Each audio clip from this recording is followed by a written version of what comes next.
Vamos continuando con lo que es la segunda parte del desarrollo embriológico del ojo, coroides y esclerótica. Vamos a tener que al final de la quinta semana el primordio ocular está envuelto completamente por mesénquima laxo, que posteriormente se diferencia en dos capas, capa interna y en capa externa. La capa interna conocida como coroides y la capa externa conocida como esclerótica. Vamos a tener que la capa interna o coroides es una capa que va a ser pigmentada y además muy vascularizada, mientras que la capa externa, que es la esclerótica, se continúa con la dura madre alrededor del nervio óptico. Córnea. Vamos a tener que la córnea se forma por la transformación ¿de qué? Del ectodermo superficial y parte de la esclerótica. Estos van a constituir lo que es la córnea en sí. Entonces, va a haber una transformación en una estructura que va a ser avascular y además va a ser transparente. Vamos a tener que esta córnea va a estar constituida por epitelio anterior de la córnea y epitelio posterior de la córnea, también conocido como endotelio de la córnea. Formación de las cámaras. Vamos a tener dos cámaras que son la cámara anterior y la cámara posterior. Cámara anterior y la cámara posterior. Vamos a tener que la cámara anterior divide el mesénquima en una capa interna, que es la membrana iridopupilar, y la capa externa, que es la sustancia propia de la córnea. Mientras que en la cámara posterior, que comprende al espacio entre la iris y el cristalino. También vamos a tener que tanto la cámara anterior como la cámara posterior se comunican a través de la pupila y además se encuentran llenos de un líquido llamado humor acuoso, cuya función principal es nutrir la córnea y el cristalino. ¿Por qué razón? Porque son estructuras avasculares.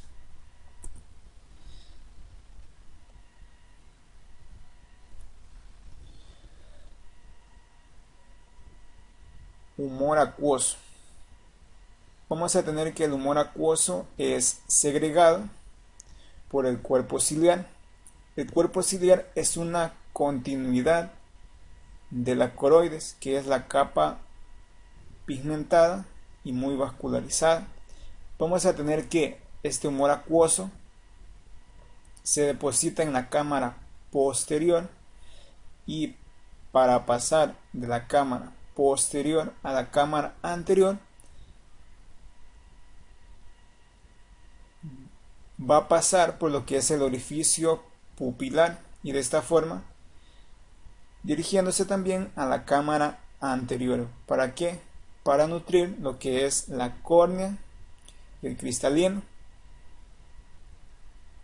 Y además este humor acuoso se reabsorbe o es drenado por el canal de Lehmann, o también conocido como seno venoso esclero.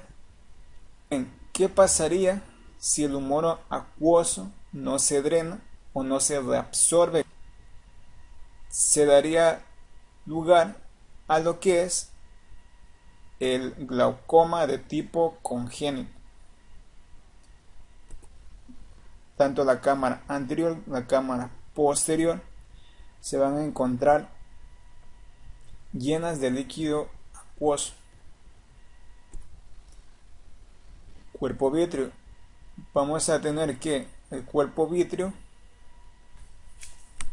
va a estar constituido en un principio por lo que es el cuerpo vítreo primario, el cual se forma a la 5ª semana de gestación, cuyo origen deriva de las células de la cresta neural.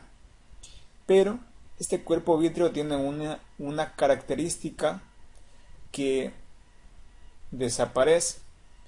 Luego tenemos lo que es el cuerpo vítreo secundario. El cuerpo vítreo secundario se forma cuando se cierra la vesícula óptica, lo cual sucede alrededor del 4º mes. En sí, el cuerpo vítreo secundario es la sustancia gelatinosa entre la retina neural y el cristalino. Nervio óptico. En la formación del nervio óptico vamos a tener que deriva del neuroectodermo, específicamente de la región del prosencéfalo. El tallo óptico en un inicio va a ser un cuello estrecho que conecta la copa óptica o cúpula óptica con el diencéfalo.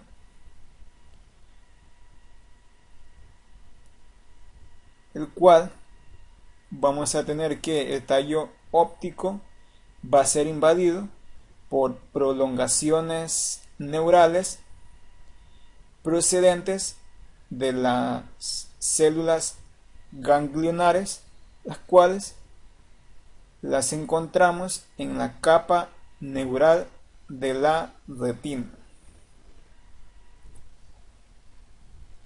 Pues bien, el tallo óptico va a estar constituido por una capa externa y una capa interna.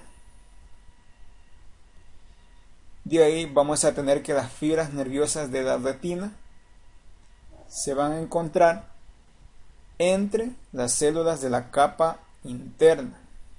En la 7ª semana, la fisura coroidea se cierra y tenemos que, conforme se vaya formando el ojo, van a aumentar el número de fibras nerviosas, y al aumentar el número de fibras nerviosas va a provocar que tanto la pared interna como la pared externa del tallo óptico se fusionen, y de esta forma el tallo óptico se transforme en lo que es el nervio óptico.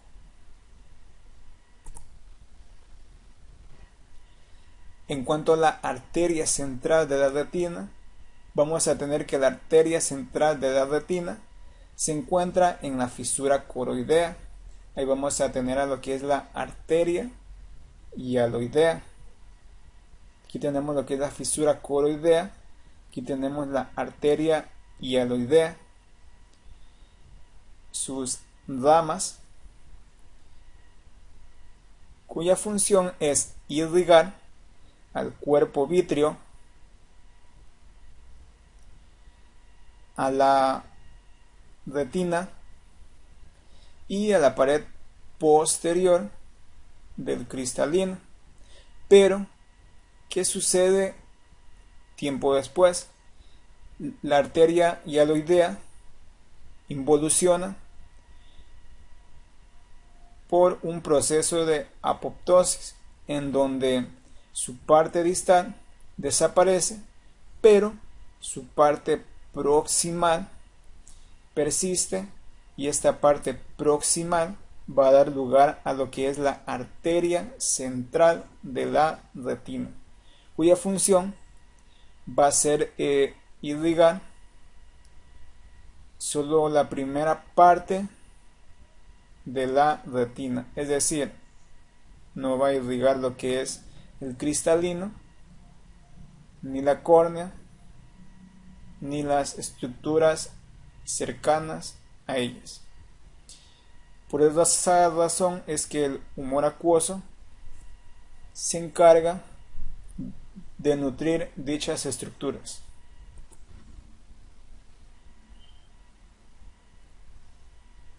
Estructuras que conforman el ojo. Aquí tenemos una representación gráfica del ojo ya formado. En este caso tenemos sus estructuras ya antes mencionadas. Vamos a tener lo que es la retina, la coroides esclerótica, el cuerpo ciliar, la iris, la córnea, que es transparente y es avascular. Vamos a tener el humor acuoso tanto en la cámara anterior como en la cámara posterior. Tenemos lo que es el cristalino, el humor vítreo y los vasos retinianos provenientes de la arteria central de la retina.